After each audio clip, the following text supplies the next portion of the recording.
gudoomiyaha gobolka saaxil barasaabka gobolka saaxil Dr. Axmed Maxamed Xaashi iyo maayir ku-xigeenka degmada Berbera Nuur Cabdi Jaamac Nuur Cadde oo maanta shir jiraayid ku qabtay xafiiska maamulka gobolka saaxil ayaa waxay ka hadleen shaqaale loo qaadanayo airport-ka magaalada Berbera taasi oo ay cabasho ay ka muujiyeen dhalinyarada magaalada Berbera waxaana dhalinyaradani cabashada muujisay ay u soo jeediyeen inay nabadgelyada ilaaliyaan waxa magaalada ka dhacay xoogaa cabashooyin oo ku saabsan shaqaalaha airport-ka dhalinyaradii oo dhan halkan xafiiska igu yimaadeen iyagoo cabanaya oo doonaya inay mudaharaadaan ka joojinay waan u sheegnay inay nabadgelyada ilaaliyaan waxay ka cabanayeen waxay ahayd in shaqaalaha meelo kale laga soo qortay oo aanay reer Berbera ku jirin waxay ka cawdeen in aan systemkii shaqaalaha la marin jiray aanay nimanka magaalada yimid aanay marin runtiina waxa dadku ka cabanaya waa khaladaad jiro waxa weeyaan markay gobolka soo galaan waa inay xafiiskii gobolka yimaadaan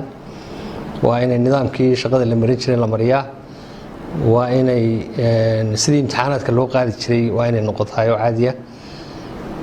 nimankii baan u yeedhay markaa shirkadda ahaa ee airport-ka markii cabashadii dadweynaha aan qaadnay waxaan u yeedhay qoladii shirkadda ahayd halkan guddidii nabadgelyadaan kula kulannay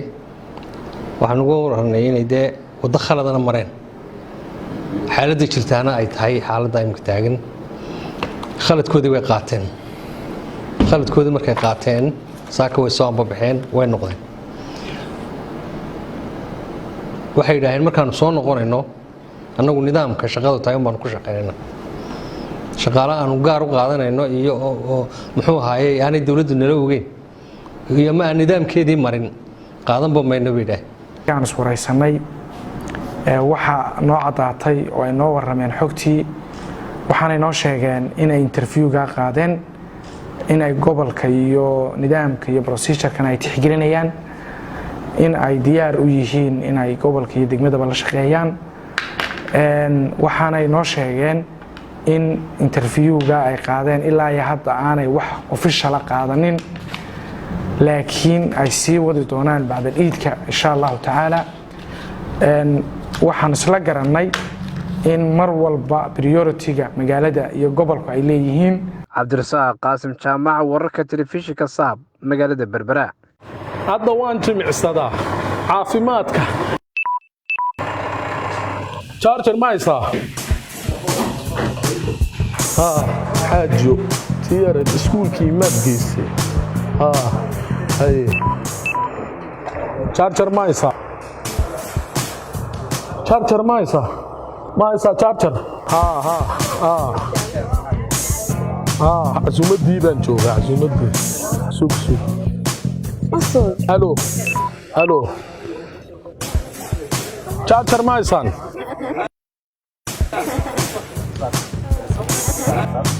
wanniba maxaa kaa qaldan maanta oo dhan teleefon baad ku hadlaysaa chargerna waadna weydiinaysaa aniga hayla yaabina waxaan isticmaalaa adeega muraad ee shirkadda Somtel oo bishii oo dhan aan ku hadlo $3 oo kaliya waxaad isticmaali kartaa adeega muraad ee Somtel oo aad ku heli karto bisha oo dhan $3 oo kaliya